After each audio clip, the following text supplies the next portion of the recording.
क्या आपने कभी सोचा है कि विश्वास का असली मतलब क्या होता है? सिर्फ मानना या कुछ ऐसा जो आपकी जिंदगी बदल दे? नमस्ते दोस्तों और स्वागत है आपका हमारे चैनल पर।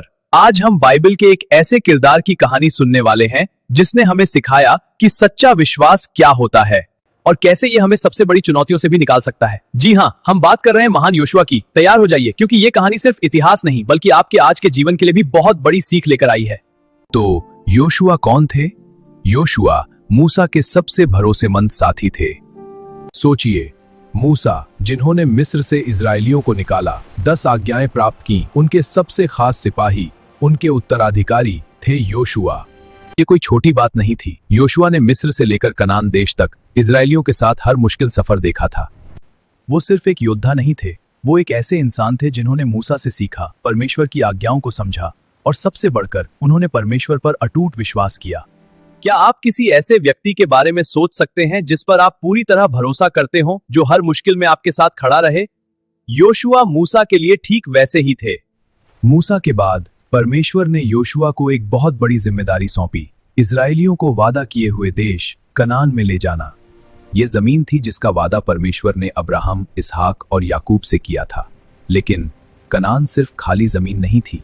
वहां पहले से ही ताकतवर लोग रहते थे, बड़े बड़े शहर थे और उनकी अपनी सेनाएं थीं।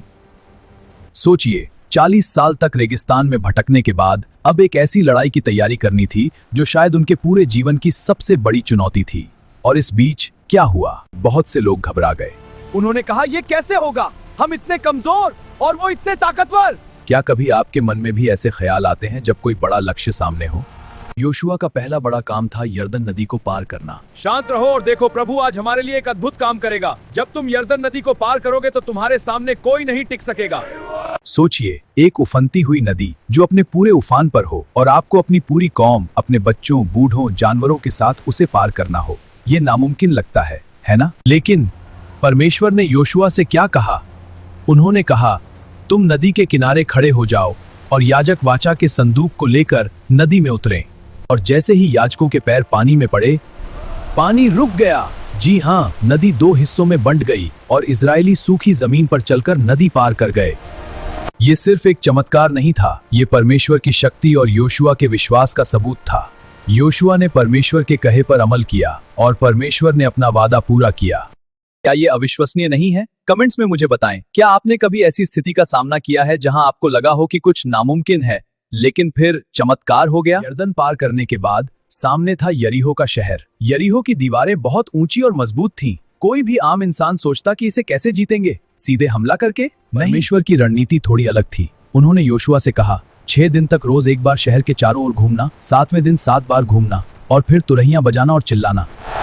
सोचिए, ये कैसा लग रहा होगा? एक सेना बिना हथियार उठाए बस घूम रही है और तुरहियां बजा रही है। शायद कुछ लोग हंस भी रहे होंगे, लेकिन योशुआ ने परमेश्वर के वचन पर भरोसा किया और 7वें दिन जब उन्होंने परमेश्वर के कहे अनुसार किया, दीवारें गिर गई। ये दिखाता है कि परमेश्वर की शक्ति क्या कमाल है और जब हम उनके तरीके से चलते हैं तो बड़ी से बड़ी बाधाएं भी छोटी लगने लगती हैं।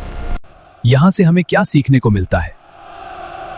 कि कभी-कभी परमेश्वर की योजना हमारी सोच से बहुत अलग होती है। हमें बस विश्वास करके आज्ञा माननी होती है। यरीहो के बाद योशुआ और इस्राएलियों ने कनान के कई युद्ध लड़े। ये आसान नहीं था। कई बार उन्हें हार का सामना भी करना पड़ा, जैसे ए नाम की छोटी सी जगह पर। लेकिन योशुआ ने हार नहीं मानी। उन्होंने परमेश्वर से पूछा, अपनी गलतियों से सीखा और फिर से उठ खड़े हुए। आगे बढ़ो मेरे योद्धाओं! उन्होंने सीखा कि जीत सिर्फ ताकत से नहीं बल्कि परमेश्वर के साथ मिलकर चलने से मिलती है। उन्होंने परमेश्वर को हमेशा अपनी योजनाओं के केंद्र में रखा। क्या आप जानते हैं, बाइबल में कहा गया है कि योशुआ ने परमेश्वर की आज्ञाओं को कभी नहीं छोड़ा। ये बहुत बड़ी बात है, खासकर जब आप इतने बड़े लीडर हों और आपके पास बहुत सारी जिम्मेदारियां हों। तो योशुआ की कहानी से हम विश्वास के बारे में क्या सीखते हैं? पहला, विश्वास सिर्फ शब्दों का नहीं बल्कि कर्मों का होता है। योशुआ ने सिर्फ कहा नहीं कि वो विश्वास करते हैं, उन्होंने परमेश्वर के कहे अनुसार किया, चाहे वो कितना भी अजीब क्यों न लगे। दूसरा, विश्वास हमें डर पर काबू पाने में मदद करता है। यर्दन नदी और यरीहो की दीवारों के सामने डर लगना स्वाभाविक था, लेकिन योशुआ के विश्वास ने उन्हें आगे बढ़ने की हिम्मत दी। तीसरा, विश्वास का मतलब है परमेश्वर की इच्छा को अपनी इच्छा से ऊपर रखना। योशुआ ने कभी अपनी मर्जी नहीं चलाई, हमेशा परमेश्वर से मार्गदर्शन मांगा। और चौथा, विश्वास हमें अकेले लड़ने नहीं देता। योशुआ की हर जीत में परमेश्वर उनके साथ थे। ये बिल्कुल वैसा ही है जैसे आज के समय में जब आप किसी मुश्किल परीक्षा की तैयारी कर रहे हो या कोई नया बिजनेस शुरू कर रहे हो। क्या आप सिर्फ अपनी मेहनत पर भरोसा करेंगे या आप प्रार्थना भी करेंगे और परमेश्वर से मार्गदर्शन मांगेंगे? योशुआ की कहानी हमें सिखाती है कि विश्वास कोई जादुई छड़ी नहीं है, बल्कि एक रिश्ता है। परमेश्वर के साथ एक टूट रिश्ता ये हिम्मत देता है और हमें सही राह दिखाता है। तो आज ही परमेश्वर के साथ अपने रिश्ते को मजबूत करें। आपको योशुआ की कहानी का कौन सा हिस्सा सबसे ज्यादा प्रेरणादायक लगा? नीचे कमेंट्स में जरूर बताएं। और अगर आपको ये वीडियो पसंद आया हो तो प्लीज इसे लाइक करें, अपने दोस्तों के साथ शेयर करें और हाँ, अगर आप नए हैं तो चैनल को सब्सक्राइब करना बिल्कुल न भूलें। आज के लिए बस इतना ही। योशुआ की तरह हम भी अपने विश्वास को मजबूत करें और परमेश्वर के दिखाए रास्ते पर चलें। अगले वीडियो में हम बात करेंगे एक और दिलचस्प विषय पर, तो बने रहिए हमारे साथ। देखने के लिए धन्यवाद। मिलते हैं अगले वीडियो में। जय मसीह की।